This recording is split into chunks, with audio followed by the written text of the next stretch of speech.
4 graveyard shift ghost stories you won't believe. 4 graveyard shift ghost stories you won't believe. Picture this: the low hum of a fluorescent light, the distant rumble of a furnace, the steady tick-tock of a clock on the wall. These are the sounds that keep the night shift worker company. It's a lonely job, watching over things while the rest of the world is fast asleep. But what happens when other sounds start to break through the quiet? A strange footstep in an empty hall. A whisper from a room you know is vacant. A shadow that flits by where no one should be. When you try to tell your boss or your friends, you get that tired smile and a perfectly logical explanation. It's just the old pipes, they'll say. It's the wind. It's just an old building settling. They tell you that you're tired, that your mind is playing tricks on you. But you know what you saw. You know what you heard. These are the stories from the graveyard shift, the chilling, unexplainable encounters that get brushed off as just a bad dream or a trick of the light. Story 1, the children's ward. Leo, a college kid just trying to make some extra cash, landed a night security gig at a regional hospital. He thought he'd hit the jackpot. His post was a pediatric wing that had just been shut down. All the gear was gone. Most of the power was cut, and the doors were padlocked with heavy chains. All he had to do was sit at a desk and make sure nobody went in. Easy, right? 4 hours of paid study time. At least that's what he thought. The first week was dead silent, but by the second week, things started to get weird. He'd hear faint giggles, sounding like they were coming from the far end of the locked-up wing. He'd get up, press his ear against the cold metal doors, and hear nothing. He chalked it up to the hospital's old ventilation system and the weird way sound travels in empty hallways. His supervisor, a heavy-set guy named Dave, who'd been there for 20 years, just laughed it off. "This old building breathes, kid," he said. "You'll get used to it." But he didn't. The sounds only got clearer. One night, it wasn't laughter. It was a soft, steady thumping. Asterisk thump, thump, thump. Asterisk like someone was patiently bouncing a small rubber ball against a wall. Leo's heart pounded. He paced the hall, trying to find where it was coming from, but it was impossible. It was definitely coming from inside the locked ward. He called Dave, who just told him to quit being so jumpy and get back to his textbook. The breaking point came on a Tuesday night. The air was thick and still, the kind of quiet that feels deafening. Around 2 a.m. Leo heard a sound so clear it made him drop his pen. It was a child humming a nursery rhyme, and it was close. So close, it sounded like it was right on the other side of the doors. Mustering all his courage, he grabbed his heavy-duty flashlight and walked to the entrance.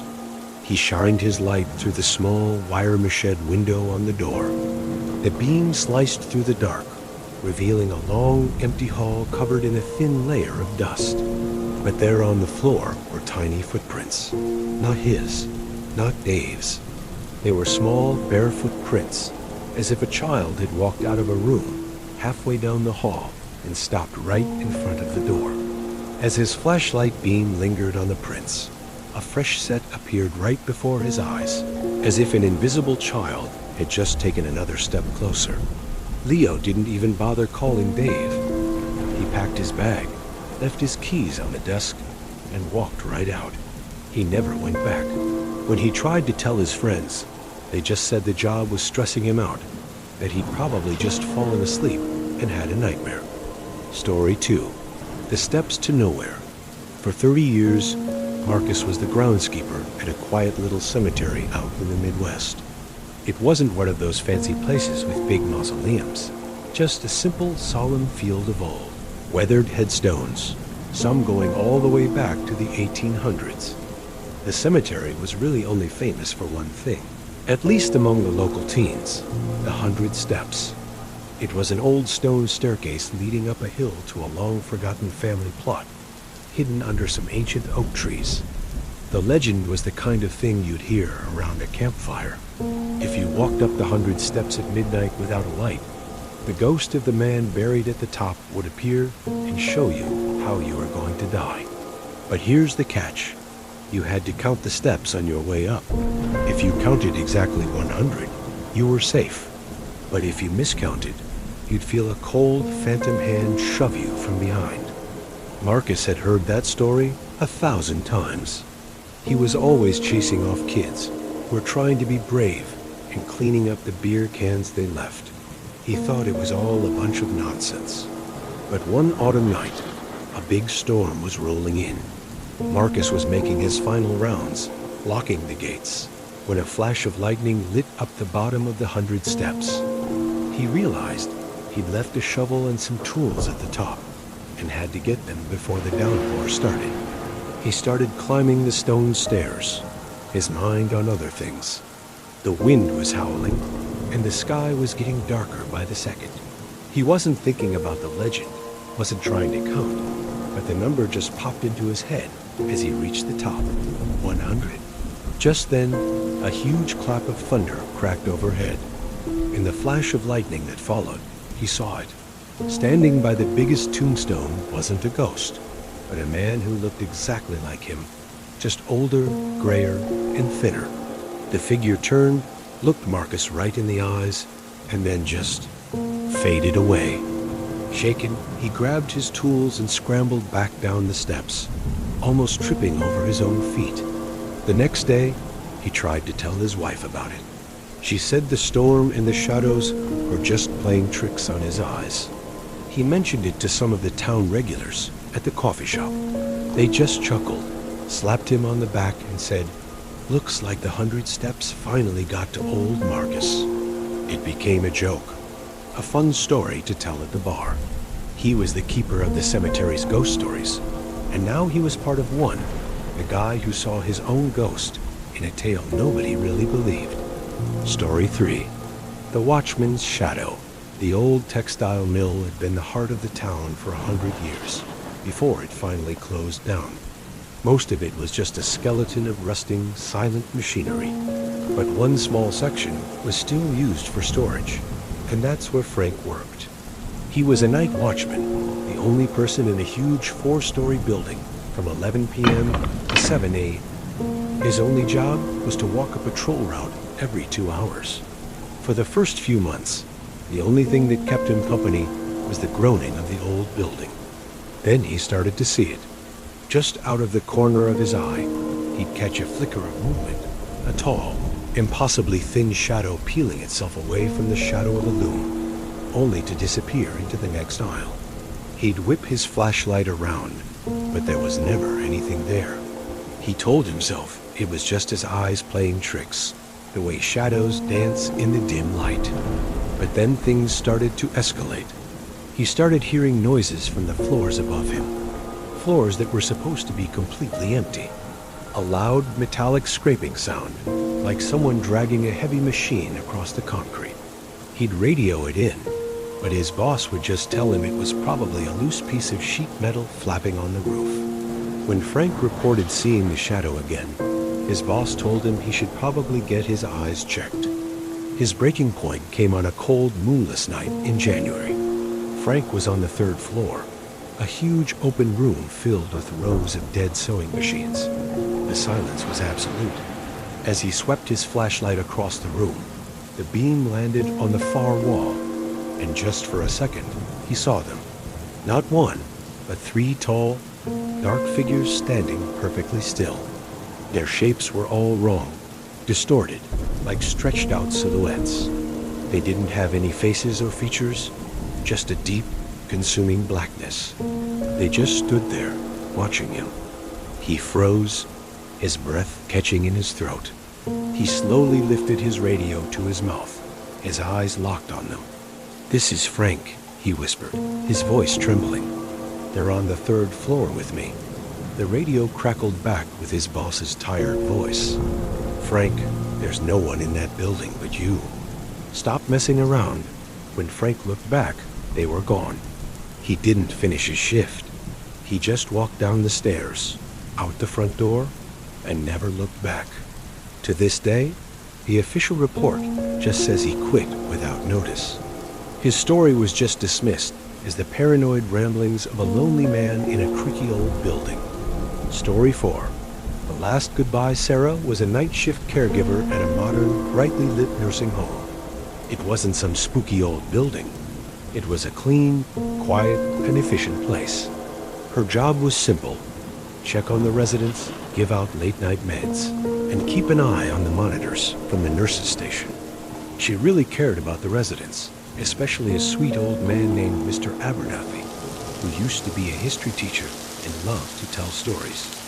One night, around 3 a month, Sarah was making her rounds when she glanced out the glass doors of the central garden courtyard. She was surprised to see Mr. Abernathy sitting on his favorite bench in his usual tweed jacket, just looking up at the stars. Residents were absolutely not allowed to be outside at this hour. She slid the door open. "Mr. Abernathy," she said softly, "it's pretty late. You need to come back inside." He didn't turn around, but she heard his voice, clear as day, on the night air. "Just enjoying the peace, my dear. I'll be in soon." Sarah nodded and closed the door, making a mental note to check on him in a few minutes. She finished her rounds and went to the nurse's station, where the head nurse, Carol, was looking over some charts. "Carol," Sarah said, "I just saw Mr. Abernathy out in the garden. He said he's coming in, but we should probably go get him." Carol looked up, her face suddenly pale. "What are you talking about, Sarah?" "Mr. Abernathy. He's in the garden. I was just talking to him." Carol put her pen down and just stared at Sarah. "That's impossible," she said, her voice barely a whisper. "I was just in his room with Dr. Evans. Mr. Abernathy passed away in his sleep about an hour and a half ago." Sarah's blood ran cold. She insisted she saw him, that she spoke to him. She ran back to the garden doors and looked out. The bench was empty. Carol told her she was just overworked. That grief can make you see things. She even suggested Sarah take the rest of the night off. Sarah tried to explain what happened to her other colleagues the next day, but they just gave her these pitying looks.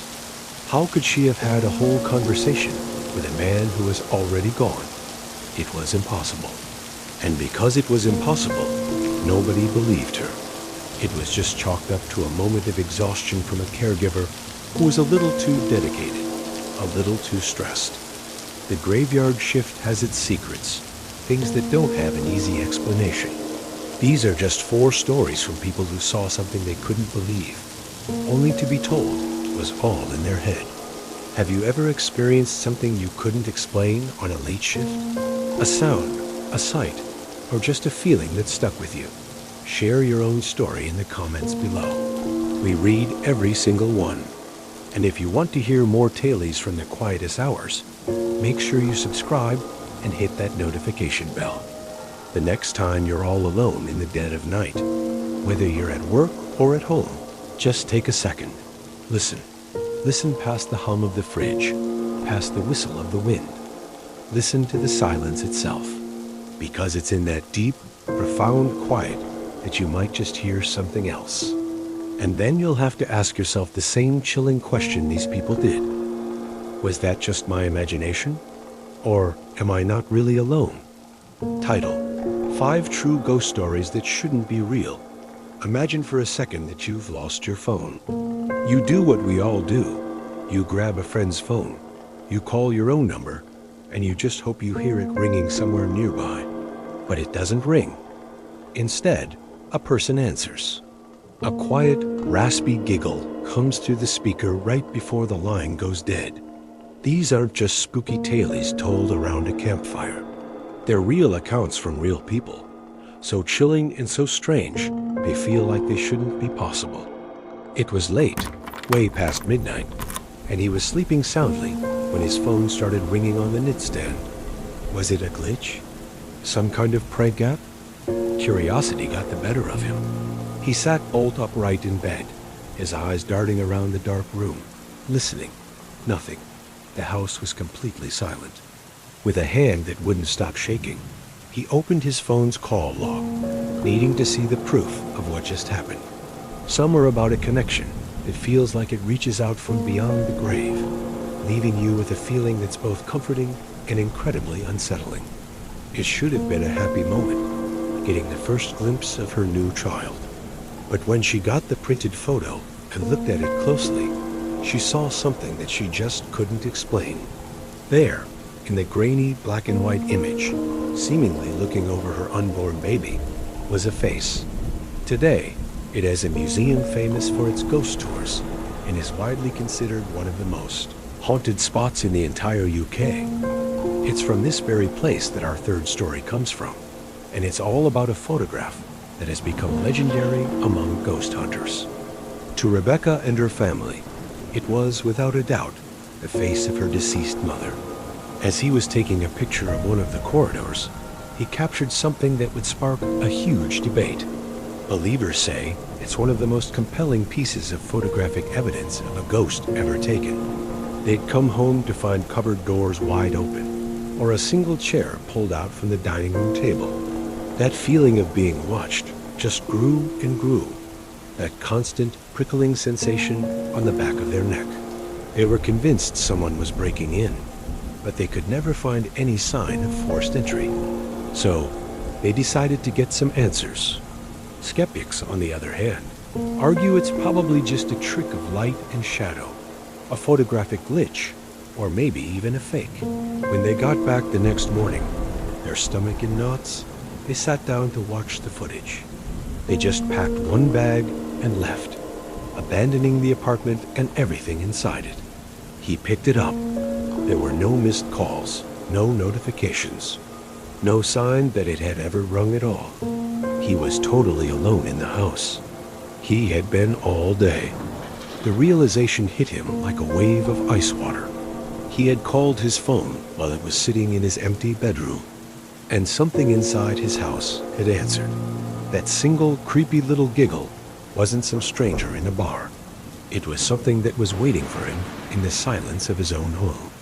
This story is often called a modern urban legend, but its power is in how terrifyingly possible it feels. A man had been out for the night with some friends. They start in completely normal situations that suddenly take a sharp, terrifying turn into the paranormal. These are the kinds of stories that just shouldn't be real, but they're told by people who swear they are. And if you enjoyed these stories and want to hear more that will make you question everything, don't forget to hit the like button and subscribe to the channel. We've got a lot more darkness to explore together. Stay safe, and maybe always check your call logs. They make you think that the world you know is just a thin layer, and every now and then, for reasons we'll probably never figure out, that layer cracks, and we get a terrifying peek at whatever is lying underneath. What other impossible stories are still out there, just waiting to be told? When he got back to his car, he did the usual pocket bat and realized his phone was gone. He checked everywhere, under the seats, in the glove box. Nothing. Annoyed, he borrowed his friend's phone and called his own number, hoping he'd hear it buzzing somewhere in the car. The idea that you could be sharing your home, your one safe space, with something else, living just inches away from you in the dark. For hours, it was just an empty, silent apartment. And then, it happened. From a small, barely noticeable panel in the ceiling, a crawl space they'd never even thought about, a figure started to emerge. It was gaunt and shadowy, and it moved with a jerky, unnatural motion. He was expecting to hear a stranger who'd found his phone, or maybe the noise of the bar in the background. Instead, all he heard was a low, raspy giggle. It was this dry, chilling sound that just seemed to crawl right through the phone. Before he could even get a word out, the call ended. Confused and now seriously creeped out, he drove home, his mind racing. The figure dropped silently to the floor, walked around the apartment, touched things on the shelves, and then, just as quietly, climbed back into the crawl space and disappeared. And to be fair, most photos like this get debunked pretty quickly. But the image from the galleries of justice just sticks around. The building's grim history, combined with how stark and unsettling that figure is, creates a truly chilling story. It makes you wonder if some places hold on to the past so tightly that echoes of it can actually be caught on camera. In the photo, standing in an archway, is a dark, shadowy figure. It has a clear human shape, but it's completely black, like an unnatural hole in the picture. Brown swears that there was absolutely no one there when he took the shot. This story went viral a while back, and it comes from a woman named Rebecca Melia. It's called pareidolia, our brain's habit of finding familiar patterns, especially faces, in random shapes and shadows. It's why we see animals in the clouds. But for Rebecca and her family, this was no coincidence. It was a sign. A creepypasta that's been told and retold on forums for years, because it taps into a fear we all have. The idea that our safest space, our own home, has been invaded. The story is told by someone who was living alone, but started to get the feeling that they weren't. It began with little things. Keys would disappear from the hook by the door and show up in the bathroom. A TV remote would vanish from the coffee table and reappear in the kitchen. It was proof that her mother was still there, watching over them, whether it was just a trick of the light or a genuine message from the other side. The image is a haunting reminder that sometimes we see the faces we miss the most in the last places we'd ever expect. Rebecca and her family were mourning the loss of her mother, Sharon, who had recently passed away from cancer. For anyone who's lost a loved one, you know the feeling her presence was still felt everywhere. But there was nothing there. No record of an incoming call. It was as if it never happened. He was left with a terrifying thought. Something out there knows his name, knows his number, and can get to him without ever leaving a trace. He answered it, pressing the cold glass to his ear. For a moment, just dead silence. And then he heard a sound that made the hair on his arms stand on end. It was the unmistakable sound of heavy, ragged breathing, and it sounded close. He was just about to hang up when a faint whisper came through the speaker. It was a distorted, unnatural voice, and it was repeating his name over and over. Groggy, he fumbled for it in the dark, and when he looked at the screen, he felt a jolt of confusion. The caller ID showed his own number. The stories you're about to hear were found in the corners of the web, shared and reshared because they hit on a nerve of genuine fear. We can't prove them, but we're presenting them just as they were told by the people who lived them. Here are 5 stories that make you question where our reality ends and another one begins. Later, you get back to your empty house, and there's your phone sitting right where you left it. The question that's going to keep you up at night is, who or what answered your call? The internet is basically the world's biggest collection of human experiences. And if you dig deep enough, you'll find stories that just don't have a logical explanation. Story 1. The Night Caller. Our first story comes from a Reddit user who shared an experience that turned something we use every day into an object of pure terror. He paused for a second, his brain trying to come up with a logical reason. He slammed the end call button, his heart pounding in his chest. Story 2. The baby scan ghost. Not all stories are meant to scare you. A short time later, Rebecca, who was pregnant, went in for a routine baby scan. The story and the photo spread like wildfire online. Of course, skeptics have an answer for it. Story 3. The Shadow at the Galleries of Justice. The Galleries of Justice in Nottingham, England, is a place with a dark, brutal history filled with grim courtrooms and public executions. A parapsychologist named Simon Brown was visiting the museum, snapping photos of its oppressive, grim architecture. The picture blew up online. Story 4. The Unseen Roommate. This next one is a classic internet horror story. At first, they just blew it off as being forgetful, but it kept happening, and things got weirder. Before leaving for work one day, they set up a small camera on a bookshelf, pointing it right at the main living area. The person who told the story says they never went back. Story 5. The Ghost at Home. We're going to end where we began. with a story about a lost phone that leads to an absolutely terrifying discovery. It rang a couple of times, and then someone picked up. He walked into his silent, empty house. And there, sitting on his nightstand, right where he always left it, was his phone. Conclusion: from a voice on a phone in an empty room to a face in a baby scan. These stories stick with us because they feel so real. If you've got an unexplainable story of your own, please share it in the comments below. We would love to read them.